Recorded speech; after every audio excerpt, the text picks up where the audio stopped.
Germany మీద Russia ప్రతీకారం తీర్చుకుంది.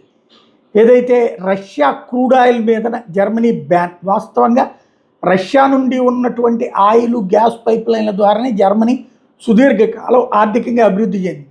ఆ మధ్యన అమెరికా ఉక్రెయిన్తో కలిసి ఆ పైప్ లైన్ కట్ చేయించాకనే జర్మనీ పరిస్థితి దారుణంగా దెబ్బతింది. మళ్ళీ ఏదో కింద మీద పడి ప్రస్తుతానికి సెటరేట్ చేసుకుంటుంది.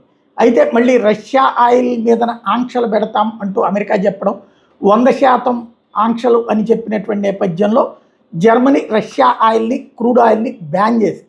దీంతో రష్యా తాజాగా కజక్ ఆయిల్ ఏదైతే జర్మనీకి వెళ్ళేటటువంటి సోవియట్ ఎరా నాటి డ్రుజ్బా పైప్ లైన్ నుంచి వెళ్ళేదాన్ని కట్ చేసి పడేసింది, ఆపేసింది, సరఫరా నిలిపివేసింది. దాంతో ఇప్పుడు మళ్ళీ తిప్పలు పడడం అన్నటువంటిది జర్మనీ వంతైంది.